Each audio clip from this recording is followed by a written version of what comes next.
bienvenue sur la Freeride TV. Je suis avec Théo qui participe au ski test cette année avec nous et qui vient, avec qui on vient de se passer le Peregrine 72 Master.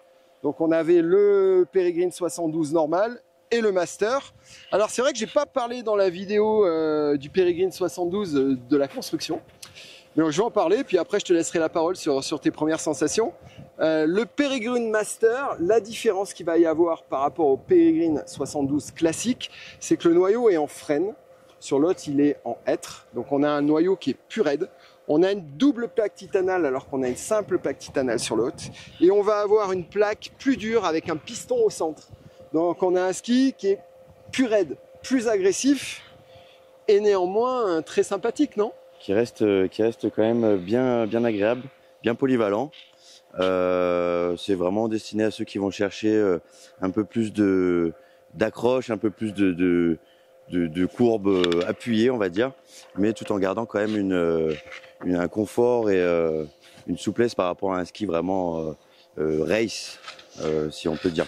Oui, voilà, c'est vrai que c'est des skis, on retrouve donc un rayon de 15 mètres, donc un rayon polyvalent. C'est vrai que je te voyais, tu variais vraiment tes rayons, hein, tu as laissé aller, grande courbe, petite courbe. On peut vraiment passer de la grande à la petite assez rapidement et assez facilement. Ouais.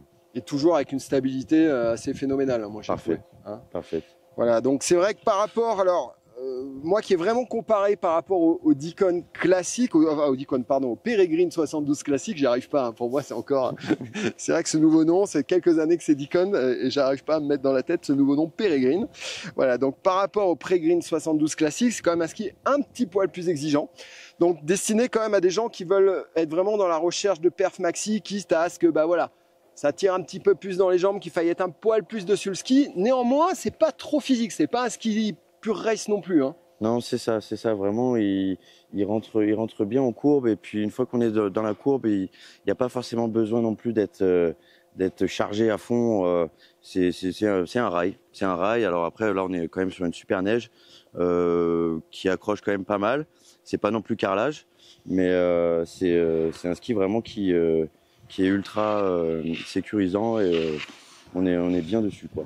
Ouais, c'est ça, c'est le mot, je pense. C'est ultra sécurisant parce que c'est vrai que on est posé, on a l'impression que ça peut jamais déraper, jamais partir, quelles que soient les conditions de neige. Là, on a une neige quand même assez dure, mais bien à skier. Et c'est vraiment le type de ski sur lequel on peut poser la main dans les courbes, quoi. Ouais, c'est ça. Il renvoie bien. Et on se fait pas, il y a pas de surprise, quoi. On se fait pas éjecter. C'est un accès à la compétition pour tous, on va dire. Ouais, c'est un peu ça, voilà. Donc, comme je le disais dans la vidéo, si vous regardez la vidéo du Peregrine 72, je disais c'est pour 95% des clients, des gens qui veulent skier. Le Peregrine 72 suffira largement.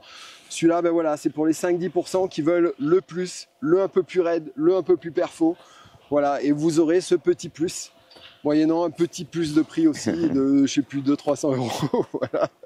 Voilà. Mais voilà, c'est vraiment, on reste dans cette lignée. Si vous avez eu ou essayé à l'époque le Dicon 112, même si ça s'appelle Peregrine, on reste dans cette lignée de ski et vraiment, c'est des skis qu'on adore dans ce programme piste. Théo, tu as quelque chose d'autre à rajouter ?